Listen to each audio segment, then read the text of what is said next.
আসসালামু আলাইকুম রহমতুল্লাহি ওয়া বারাকাতু। বন্ধুরা, টিএম বাংলা চ্যানেলে আপনাদেরকে স্বাগতম। বন্ধুরা, সবাই কেমন আছেন? আশা করি আল্লাহর রহমতে ভালো এবং সুস্থ আছেন। আমিও আপনাদের দোয়া এবং আল্লাহর অশেষ রহমতে ভালো এবং সুস্থ আছি। বন্ধুরা, বরাবরের মতো আজকে একটি ভালোবাসার পরীক্ষিত তাবিজ নিয়ে হাজির হয়েছি। তবে এটি একটি ভিন্নধর্মী তাবিজ, ঠিক আছে? ভিন্ন ধরনের তাবিজ।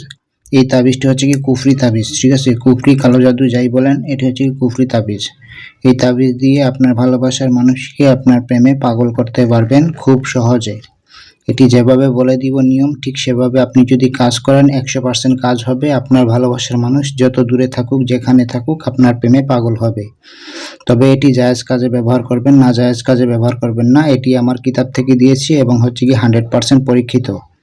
তো আপনারা প্রয়োগ করে দেখতে পারেন। তবে জায়েজ কাজে ব্যবহার করবেন, না জায়েজ কাজে ব্যবহার করবেন না, এটি আমার অনুরোধ।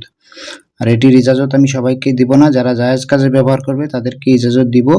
আর হচ্ছে গিয়ে অবশ্যই আমার চ্যানেলটি সাবস্ক্রাইব করা থাকতে হবে, ভিডিওতে একটি লাইক দেওয়া থাকতে হবে এবং এই ভিডিওটি শেয়ার করে দিবেন যে কোনো মাধ্যমে, যাতে অন্যান্য মানুষ উপকৃত হতে পারে। তো এই কুফরি নকশা কিংবা এই কালো জাদুর নকশাটি আপনি কিভাবে ব্যবহার করবেন? আপনার ভালোবাসার মানুষ, আপনার স্বামী কিংবা স্ত্রী কিংবা আপনার প্রেমিক প্রেমিকা, যে হোক, যে আপনার কথা শুনে না, যে আপনার অবাধ্য চলে, তাকে আপনার বাধ্য কিভাবে করবেন? ভিডিওটি একদম শেষ পর্যন্ত দেখবেন, টেনে টেনে কেটে কেটে দেখবেন না, ঠিক আছে? তো চলুন বন্ধুরা, কথা না বাড়িয়ে আমরা কাজে চলে যাই। কিভাবে এই তাবিজ দিয়ে, কুফরি তাবিজ দিয়ে আপনার ভালোবাসার মানুষকে আপনার প্রেমে পাগল করবেন কিংবা আপনার দিওয়ানা করবেন, আপনার প্রেমে বাধ্য করবেন, আপনার গোলাম বানিয়ে রাখবেন কিভাবে, এই বিষয়ে আলোচনা করা যাক। তো এই তাবিজটি আপনারা লেখার আগে অবশ্যই পাক পবিত্র হয়ে নেবেন, 3 বার অথবা 7 বার দুরূদ শরীফ পাঠ করে নেবেন। আর অবশ্যই হচ্ছে গিয়ে আপনি নির্জন নীরব জায়গায় বসে আপনি এই তাবিজটি লিখবেন, ঠিক আছে? লাল কলমের কালি দিয়ে লিখতে হবে এই তাবিজটি। যেভাবে আছে ঠিক সেভাবে এই তাবিজটি লিখবেন। ভালো করে আমার কথা বুঝবেন, না হলে আপনার নকশা কাজ করবে না। এই তাবিজটি নির্জনে বসে আপনি লিখবেন। কয়টা তাবিজ লিখবেন? 7টা তাবিজ লিখবেন। যে কোনো শনি অথবা মঙ্গলবার এই তাবিজটি লিখবেন। কোন সময় লিখবেন? দুপুর 12টা কিংবা 1টার আগে। সকাল থেকে শুরু করে দুপুর 12টা থেকে 1টার আগে এই তাবিজটি লিখতে হবে, ঠিক আছে? তো তাবিজ লেখার সময় হচ্ছে গিয়ে 12টা থেকে 1টার মধ্যে লিখলে সবচেয়ে ভালো হয়, ঠিক আছে? অথবা শনি অথবা মঙ্গলবার এই তাবিজটি লিখবেন। কয়টা লিখবেন? 7টা তাবিজ লিখবেন। 7টা তাবিজ লিখে কি করবেন? 7টা তাবিজ আপনার কাছে রেখে দিবেন।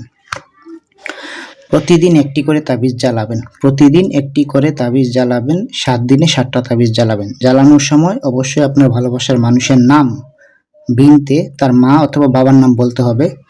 আলাহুব আপনার নাম, বিন আপনার মা অথবা বাবার নাম বলতে হবে। মনে করুন আপনার প্রেমিকার জন্য আপনি এটি করতেছেন। প্রেমিকার নাম বিনতে তার মায়ের নাম উল্লেখ করতে হবে জ্বালানোর সময়, ঠিক আছে? আলাহুব আপনার নাম, বিন আপনার বাবার নাম উল্লেখ করতে হবে। একটা নকশা একদিন জ্বালাবেন, 7টা নকশা 7 দিনে জ্বালাবেন। জ্বালাবেন কোথায়? যেখানে কোনো মানুষ নাই সেখানে বসে এটি জ্বালাবেন, ঠিক আছে? এখন আপনার স্বামীর জন্য যদি করেন, প্রথমে স্বামীর নাম বিন তার বাবার নাম, আলাহুব আপনার নাম, বিনতে আপনার মায়ের নাম উল্লেখ করতে হবে। যখন জ্বালাবেন এটা মনে মনে বলতে হবে আপনাকে, ঠিক আছে? তো জ্বালানোর পর কি করবেন? 7 দিন যখন জ্বালাবেন, 7 দিনের মধ্যে যে কোনো, মনে করেন আজকে জ্বালিয়েছেন, আজকেই কাজ হয়েছে, বাকি 7টা আর জ্বালানো লাগবে না। যে এটা ছিঁড়ে আপনি যে কোনো গাছের গুঁড়া অথবা পুকুরে ফেলে দিবেন, ঠিক আছে? অথবা মাটিতে পুঁতে দিবেন ছিঁড়ে।